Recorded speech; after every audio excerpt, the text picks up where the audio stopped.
Konsep dasar konseling singkat berfokus solusi atau SFBC. Yang pertama yaitu bersifat positif. Yang kedua mengandung proses. Yang ketiga merangkum gagasan tentang kurun waktu kini. Yang keempat bersifat praktis.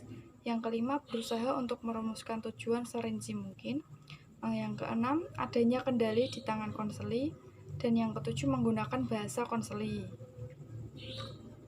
Yang pertama bersifat positif. Ungkapan tujuan terapeutik tidak berpusat pada pernyataan-pernyataan diri yang sifatnya negatif, namun mengandung pernyataan makna sebagai gantinya. Sebagai contoh, ungkapan tujuan, saya akan meninggalkan kebiasaan minum minuman keras, atau saya akan keluar dari perasaan depresi dan cemas. Pernyataan-pernyataan tersebut belum cukup mewujudkan suasana positif. Suasana positif akan terwujud jelas ketika pernyataan tersebut memberikan muatan tindakan positif yang akan dilakukan oleh konseli. Dalam proses terapeutik, pernyataan dapat diwujudkan dengan apa yang akan Anda lakukan sebagai ganti meninggalkan kebiasaan minum minuman keras. Atau dapat juga konseli menyatakan bahwa sebagai ganti kebiasaan minum minuman keras, saya berolahraga secara teratur 3 kali seminggu. Sebagai ganti dari rasa depresi dan cemas, saya mengikuti perkumpulan pengajian setiap hari Jumat dan Minggu malam. Yang kedua, mengandung proses. Kata kunci yang mewakili proses adalah bagaimana. Pertanyaan berorientasi pada bagaimana mengisyaratkan dan mengandung suatu proses, suatu peristiwa yang dialami oleh konseli. Bentuk pertanyaan itu misalnya, bagaimana Anda melaksanakan alternatif yang lebih sehat dan membuahkan kenyamanan serta kebahagiaan? Pertanyaan ini juga sebagai jawaban sebagai tujuan terapeutik yang ingin dicapai oleh konseli. Yang ketiga, merangkum gagasan tentang kurun waktu kini. Perubahan terjadi kini, bukan kemarin, bukan pula esok. Pertanyaan sederhana yang bisa membantu adalah, setelah Anda meninggalkan hal yang lama hari ini dan kemudian Anda tetap berada pada jalur yang tepat, hal apa yang akan Anda lakukan dengan cara yang berbeda? Atau hal berbeda apa yang akan Anda katakan pada diri sendiri di hari ini? Yang keempat, bersifat praktis. Praktis itu terwakili oleh jawaban yang memadai atas pertanyaan sejauh mana tujuan Anda bisa dicapai. Kata kunci di sini adalah dapat dicapai atau dapat dilaksanakan.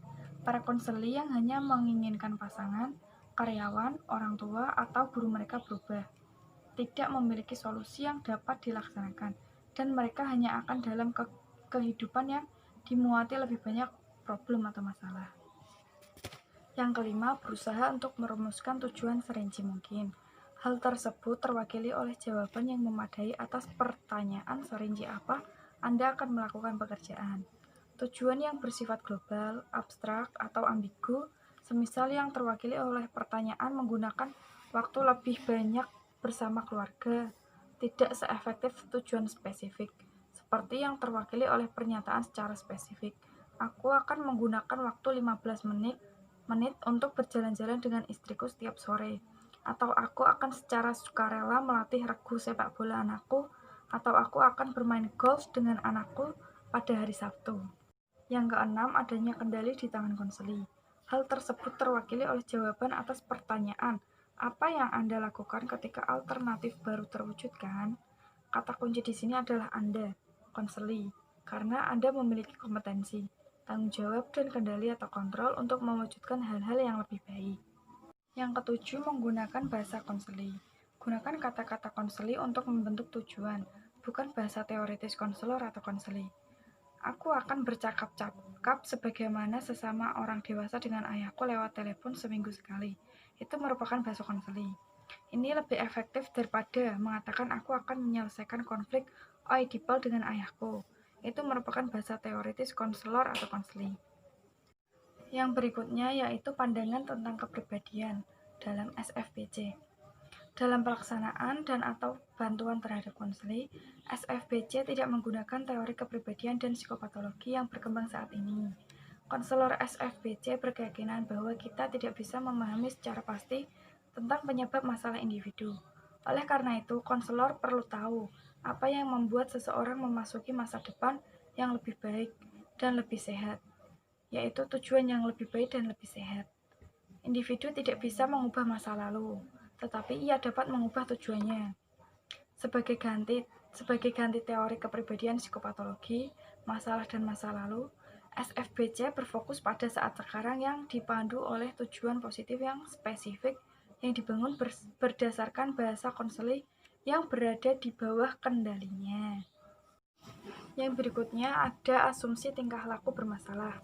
Secara teoretik, SFBC memandang masalah konseling bisa dilihat bahwa individu menjadi bermasalah karena ketidakmampuannya untuk mencari dan mengefektifkan dalam melakukan pemecahan yang telah dilakukannya. Dan kata lain, SFBC tidak ada pemberian konsep khusus tentang masalah yang dialami oleh konseling, dan sejatinya konselor tidak bisa memahami secara pasti tentang penyebab masalah individu.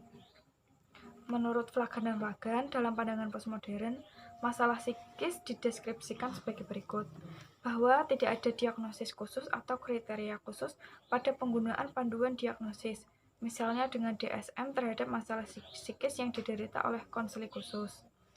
Yang kedua, mendiagnosis konseling dianggap sebagai prosedur yang tidak membantu atau unhelpful prosedur. Hal ini disebabkan karena terapis akan sibuk dan akan membuang banyak waktu dengan mencari masalah konseling, serta akan memandang bahwa masalah konseling yang begitu luasnya diberikan kategori-kategori seakan-akan individu memang telah menderita masalah psikis.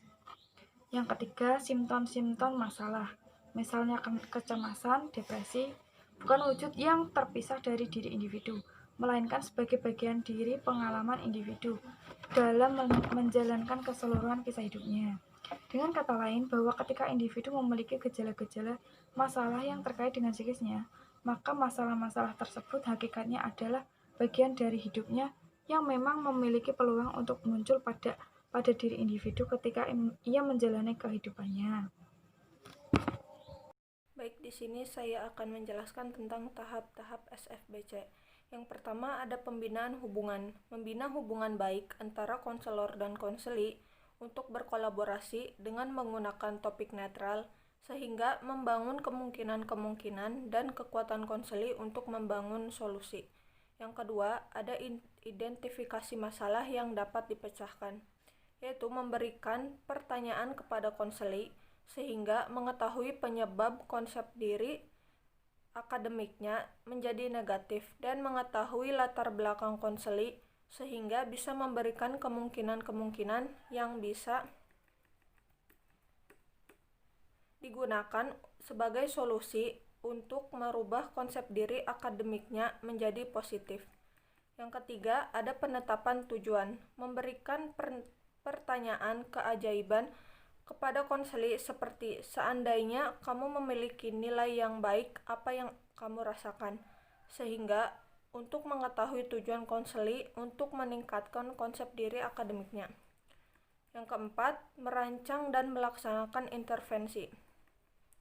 Pada tahap ini, konseli diberikan intervensi untuk meningkatkan konsep diri akademiknya, sehingga seperti dengan pengecualian situasi apa yang bisa membuat dia bisa menemukan solusi agar meningkatnya konsep diri akademiknya dan dijadikan tugas untuk konseli. Yang kelima, terminasi, evaluasi, dan tindak lanjut. Pada tahapan ini, konselor memberikan pertanyaan berskala untuk mengetahui peningkatan konsep diri akademik siswa pada saat sebelum dan setelah konseling, melakukan perjanjian konseling kembali jika tujuan peningkatan konsep diri tersebut masih dirasa perlu. Selanjutnya, teknik-teknik konseling singkat berfokus solusi SFBC.